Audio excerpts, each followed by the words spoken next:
Ang kwentong ito ay hango sa totoong buhay.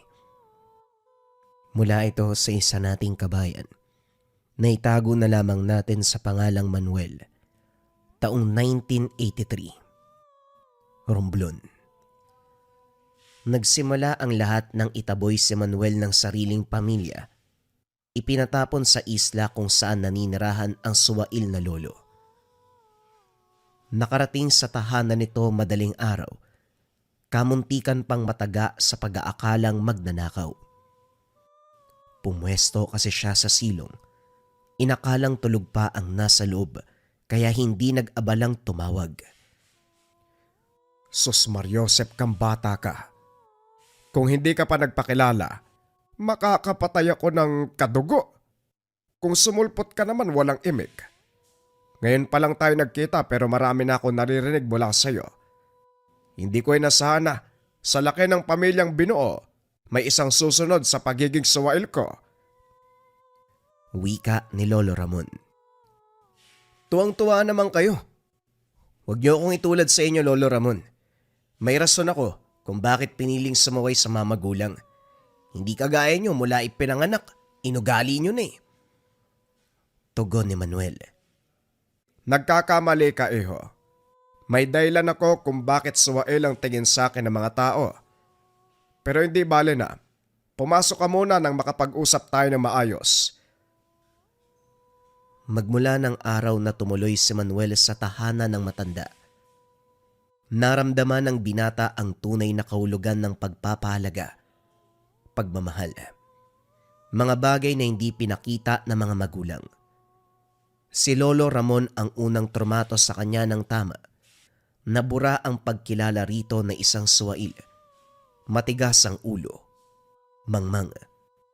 Madalas na paglalarawan ng pamilya sa matanda. Kagaya ng sinabi nito, may dahilan kung bakit ganon ang tingin ng mga tao. Pero kung titignan sa kabilang banda, si Lolo Ramon ang maituturing na eksaktong representasyon ng mabuting magulang. Inuuna ang kapakanan ng iba. Sinisiguradong may paparamdam ang pagmamahal. Subalit natabunan ng ginampanang ugali kung kaya't hindi makita. Maliban sa pagiging ordinaryong tao, isa rin itong tagasilbi ng grupo ng aswang na kung tawagin ay aradlum.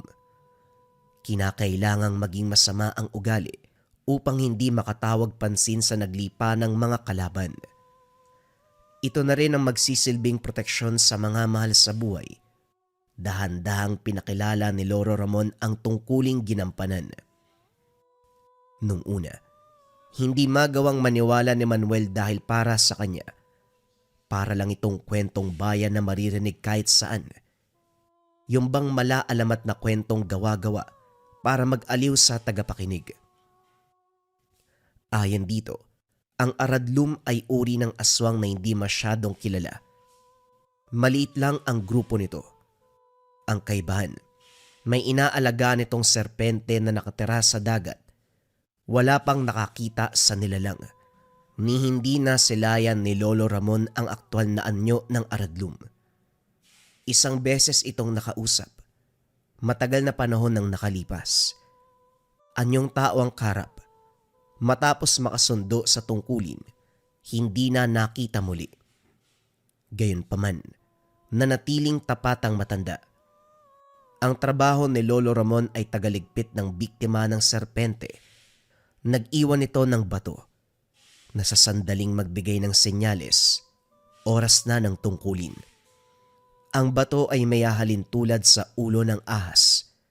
Gusto sanang hawakan ni Manuel pero maigpit ang paghindi ng matanda. Ayon dito, tagasilbi lamang ang makakahawak. Pagsapit ng gabi, malakas ang buhos ng ulan, matindi ang hagupit ng unos. Napansin ni Manuel ang pagtitig ni Lolo Ramon sa dagat. Malalim ang paghinga na parabang may inaalala. Hindi nagtagal ay nagbahagi din. Ang sabi niya, pagkatapos ng unos magliligpit na naman siya ng bangkay.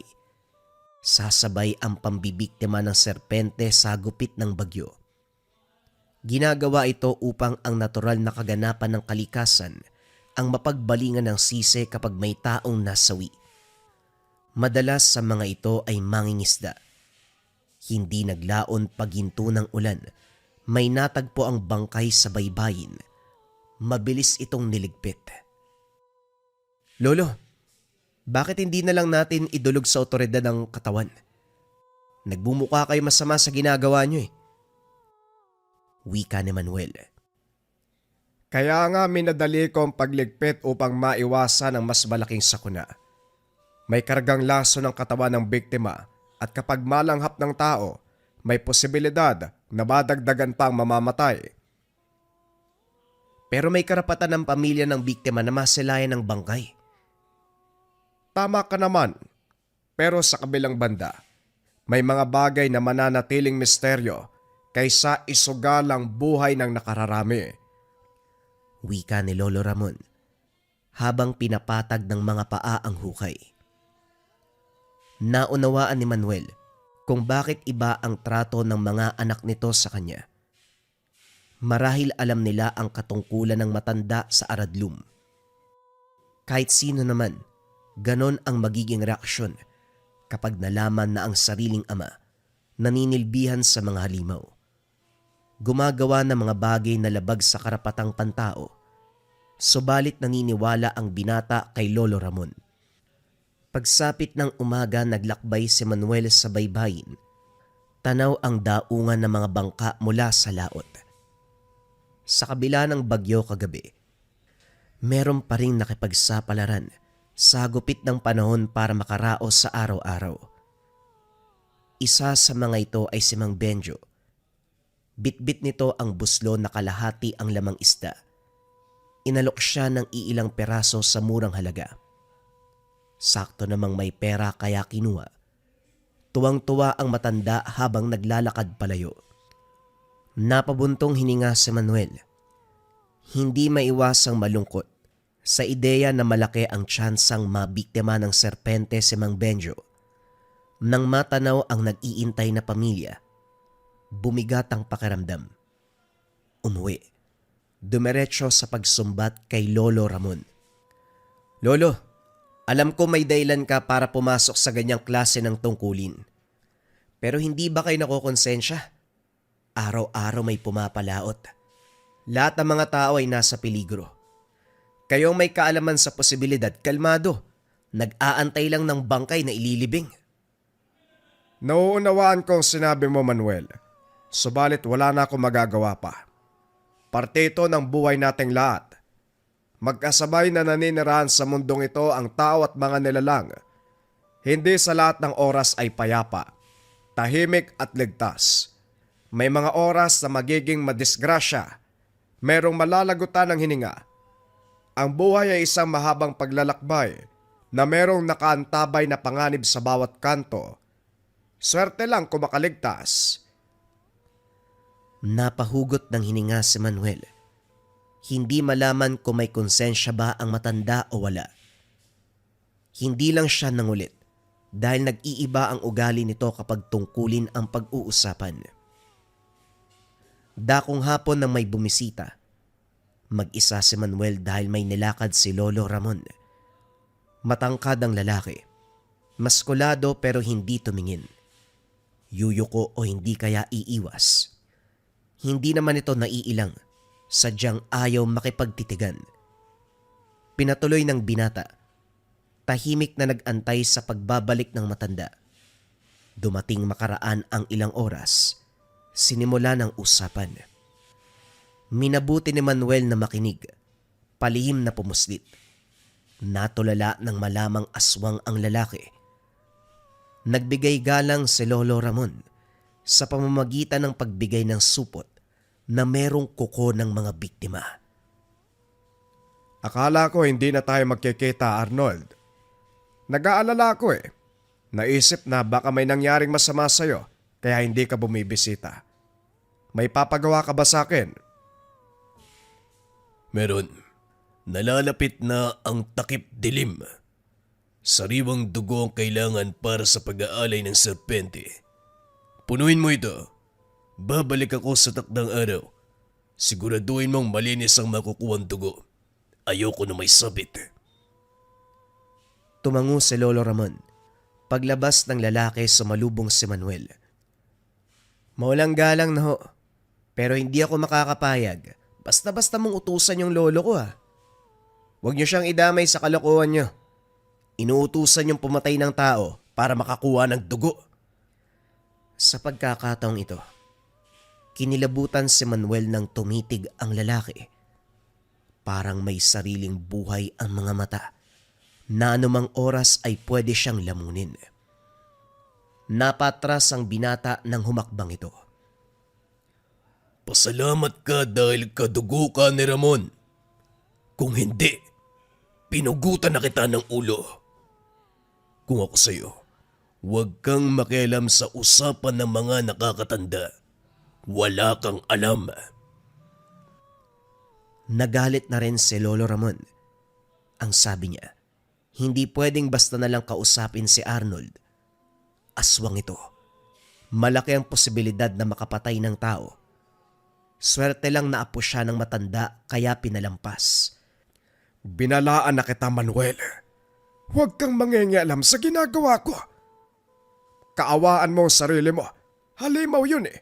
E paano kung sinaktan ka? Anong magagawa ko? Ayoko lang naman na mapasama ka, Lolo. Kung tutusin, kasabot ka nila eh. Ano man ang krimen nila, krimen mo rin. Inutusan pa ng sariwang dugo. Saan ka naman kukuha niyan? Papatay ka ng tao. Ilang beses mo na bang ginawa yun? Masyado nang mahaba ang araw. Marami na rin tayong tinapos. Mainam siguro na magpahinga. Gigisingin kita kapag nakahanda ng hapunan. Napabuga ng hininga si Manuel sa pag-iwas ng matanda. Sumunod para mag-usisa, subalit hindi siya pinansin. Walang nagawa kung hindi isarili ang hinaing. Naging tahimik si Manuel. Maayos ang pakikitungo ni Lolo Ramon, subalit nangingibabaw sa kanya ang tungkol sa ginagampanan nito. Sa tuwing pag-uusapan, hahanap ng rason ng matanda para malihis ang usapan.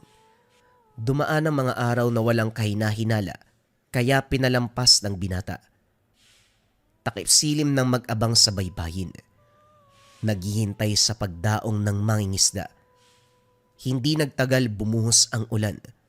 Humagupit ang unos. Sumilong si Manuel sa barong-barong. Natanaw mula sa laot ang bangka ni Mang Benjo. Malayo pa lang ito, pero hindi na makapag-antay sa ideya na makakapag-ulam ng preskong isda. Pero nagbago ang lahat nang masaksiyan ang pagsakmal ng malaahas sa serpente. Masyadong mabilis na isang kurap hindi magilap ng tingin ang mangingisda. Tulala si Manuel, titig na titig sa bangkang palutang-lutang. Hindi naglaon. Dumating si Lolo Ramon bit-bit ang pala at piko. Nagulat ito nang masipat siya. Gayunpaman, pasimpleng nag-utos na umuwi, kaso napako ang mga paa ng binata sa kinakatayuan. Dumiretso si Lolo Ramon sa unahan kung saan tinangay ng alon ang katawan ni Mang Benjo. Mulat ang mga mata. Nakanganga ang bibig. Putlang-putla na parang hinigop ang dugo. Ang kagat sa leeg ay dali-daling binalot ng tela na may orasyon upang maiwasan ang pagkalat ng lason. Dali-dali itong dinala sa masukal na bahagi at nilibing. Sabay na nakarating ng tahanan si Manuel at Lolo Ramon. Walang emosyon na tumitig ang binata rito. Ang matanda naman ay dumiretso sa silid. Lumipas ang magdamag, natulala ang binata sa sala. Binabagabag ng kaisipan tungkol sa kaganapan. Kinabukasan, bumalik si Manuel sa baybayin. Naroon ang asawa't anak ni Mang Benjo. Matyagang nag-aantay sa pagbabalik. Napagulgol ang binata. Walang maiharap na mukha sa mga ito dahil alam niya ang kaganapan. Wala ring lakas na magsabi, lalo pat may kinalaman si Lolo Ramon.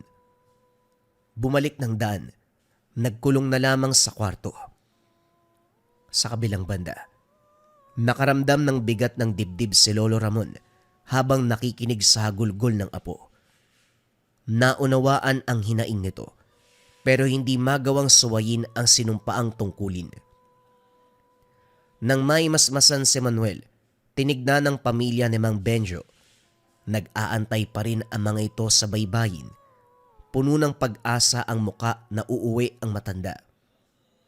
Nang makapag-isip, walang pagdadalawang isip, hinukay ng binata ang pinaglibingan ng katawan, lihim na binalik sa baybayin. Sakto namang namataan ang sira-sira nitong bangka. Gumana ang plano. Napukaw ang atensyon ng ibang mangingisda. Dito nalaman na nasawi ang inaantay na padre de pamilya, ang sinisisi, lupit ng karagatan at hagupit ng panahon. Nakahinga ng maluwag si Manuel dahil kahit sa ganung paraan naibalik ang katawan ni Mang Benjo sa asawa't anak. Kaso nga lang kabaliktaran kay Lolo Ramon. Hindi maiwasang pagbuhatan ng kamay sa tindi ng galit. Nasa 8 taong gulang ka na para maunawaan ang mga bagay-bagay. Hindi ka man pamilyar sa trabaho ko. Alam kong naiintindihan mo ang bawat babala, Manuel. Sa tingin mo ba tama ang ginawa mo? Inilagay mo sa peligro ang buhay ng ibang tao. Bakit ho? Kayo ba? Alam nyo ba ang kaibahan ng tama sa mali? Lolo, kung pagiging tao nyo lang ang huhusgahan, mapagmahal kayo at maalaga. Nararamdaman ko ang lahat ng yon. Pero parang sumusobra. Nangingibabaw ang impluensya ng aradlum sa inyo. Hindi man kayo ang pumatay kay Mang Benjo, pero parang ganun na rin eh. Kasabwat ka ng mga halimaw. Magdahan-dahan ka sa pananalita mo, Manuel. Maiksi na lang ang pasensya ko. Huwag mong ubusin.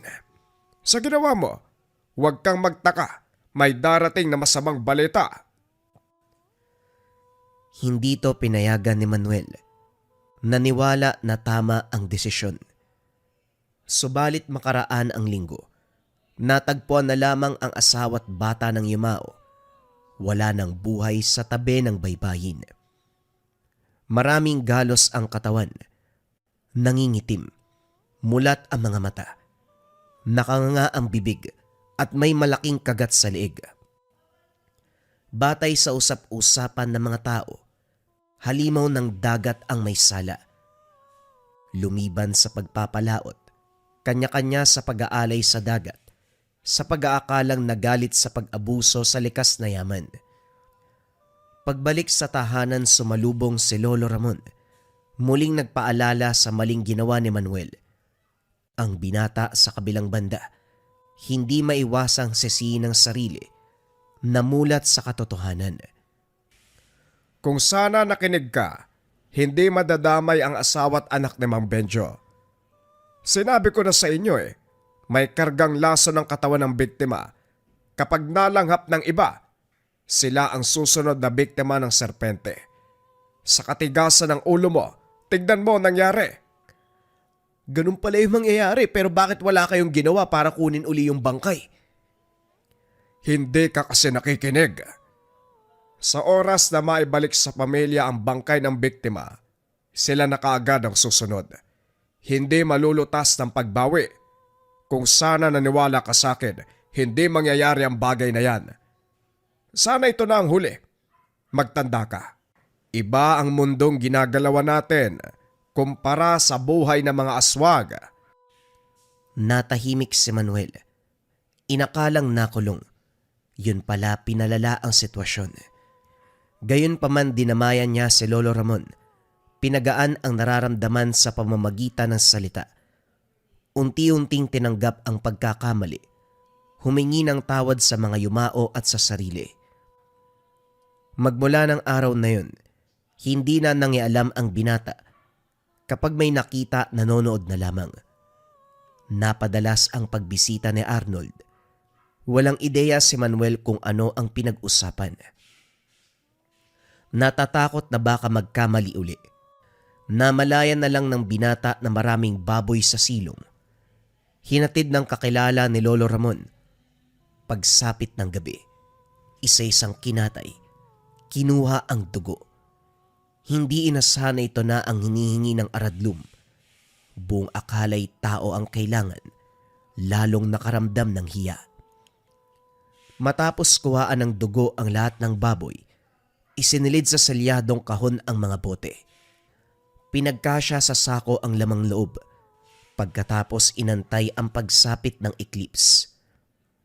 Payapa ang karagatan, banayad ang hampas ng alon, mabilog ang buwan na unti-unting nagkulay pula. Hindi naglaon nagsimula ang oras ng eclipse. Mula sa kabilang bahagi ng dagat, natanaw si Arnold na lula ng bangka. Nanlaki mga mata ng binata dahil sa likuran ng maliit na bangkay, may malaking barko. Nagniningning na animo yari sa ginto. Engkanto ang sakay niyan. Asahan kong wala kang sasabing anuman. Dinala kita para masaksihan mo ang kaganapan sa mundo ng ibang nilalang. May permiso mula kay Arnold. Huwag mo kong ipahiya. Pakiusap lang. Sa puntong ito naguguluhan si Manuel kung nasa mundo pa ba siya o nasa ibang dimensyon. Para sa kanya hindi makatotohanan ang nakikita. Angkan ng mga nilalang ang nakadungaw sa barko. Mula sa kalagitnaan ng dagat lumitaw ang ipo-ipo. Sinundan ng nakakabinging angin ng serpente. Nakita niya na ito noong tinuklaw si Mang Benjo pero malabo. Ngayon malinaw na nakikita ang higanteng serpente. Kalahating ahas, kalahating tao.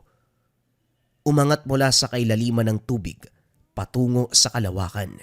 Sa puntong ito para bang malapit sa lupa ang buwan. Nabot ng serpente, pumaikot dito habang lumilikha ng ingay. Ang mga engkantado at hanay ng aradlum nagsimulang bumigkas ng mga salita. Bumigat ang presensya nito. Nahirapan sa paghinga si Manuel, subalit si Lolo Ramon ay nakatayo. Nakatitig sa galaw ng nilalang. Hindi naglaon, tinuklaw nito ang buwan. Kasabay ng paglitaw ng nakakabulag na liwanag. Pag-angat ng tingin bumalik sa normal ang lahat. Iisipin sana ni Manuel na ilusyon lamang ang lahat, pero natanaw niyang papalayo ang ginintoang barko. Sa harapan naman nila ay bangka ni Arnold. Sa kabila ang angka nito. Hindi mamukaan dahil malabo ang mga muka. Hanggang sa susunod nating pagkikita, Ramon. Maraming salamat sa tulong mo. Wika ni Arnold. Kinarga sa bangka ang dugo at laman ng baboy. Hinatid nila ito ng tanaw. Pagdating ng tahanan, ibinahagi ni Lolo Ramon ang kaganapan. Tradisyon ng aradlum ang pagbibigay alay sa serpente tuwing eclipse. Sa kadailanan, ito ang nagbibigay ng lakas sa kanila. Ang engkantado. Sila rin ang kinilalang gabay ng mga aradlum. Hinihingi ang presensya sa ganitong okasyon. Tinanong ni Manuel kung ano ang ibig sabihin ni Arnold. Ang sagot ng matanda. Lilipas pa ang ilang taon bago muling mangailangan. Ang gampanin doon ay pagkatay, pagdala ng dugo at lamang loob. Akala pa naman, yun na ang huling tungkulin. Nang mga sumunod na araw payapa ang buhay ng maglolo. Masayang magkasama sa iisang bubong. Inatupag ang kabuhayan. Sila na mismo ang pumalaot para makakuha ng isda. Nakaramdam ng hiya si Manuel dahil kumpara sa ibang mangingisda, mas marami silang kuha. Ang sabi ni Lolo Ramon, sadyang pinaburan lang sila ng alagang serpente ng aradlum. Gayunpaman, hindi nagkait. Ibinahagi ang iba. Nag-uuwi lamang sila ng pang-ulam at kaunting ilalako. Sa kabila nito, hindi maiwasan na may taong mahirap kasundo. Maliit na bagay ay pinapalaki. Ano ba ang meron sa inyo ng apo mo? Kung kayo ang pumalaot, ang daming huli. Pero kung kami, swerte na lang kung may 1 o 2 kilo. Gumagamit ba kayo ng pampasabog? O baka naman may iba kayo sikreto? Ang babaw naman ng himutok mo para sirain ang bangka na iniram ko lang. Huwag mong ibahin ang usapan, Ramon. Ano, may pampasabog ba kayo? Gumagamit ka ba ng dinamita? Bahala ka sa buhay mo. Ayokong pumatol sa taong kasimbabaw ng dagat ngayon ng utak. Pumagit na si Manuel nang akmang susugurin si Lolo Ramon. Nakiusap na wag nang palaki ng problema. Nangako na lamang na sa susunod kapag marami ang huli, bibigyan si Mang Pedro. Kaso nga lang gulo ang nais ng matanda. Napikon si Manuel kung kaya't napasuntok. Sumubsob ang mukha ng matanda sa buhangin. Alisto naman na makasama. Sumugod pero madaling nakailag ang binata. Umalis na rin sila ni Lolo Ramon bago pa lumala ang sitwasyon. Nakaiwas man sa pagkakataong iyon, pero pagsapit ng gabi, hindi nakaligtas sa gupit ng mga barumbado. Nakatulog si Manuel nang biglang kinalampag ang tahanan. Wasak ang mga bintana, basag ang mga gamit. Sinindihan ang kusina. Gawa sa kahoy at kawayan kaya mabilis na kumalat ang apoy. Nakaharang ang mga kalalakian kaya nahirapang makalabas. Nagtamo ng paso sa balat. Nalapnos ang binti ni Lolo Ramon. Napinsala ang katawan bago nakatakas sa naglalagablab na apoy. Hindi kilala kung sino ang grupo dahil may takip sa mga muka. Pero batay sa galaw, posibleng barkada ni Mang Pedro.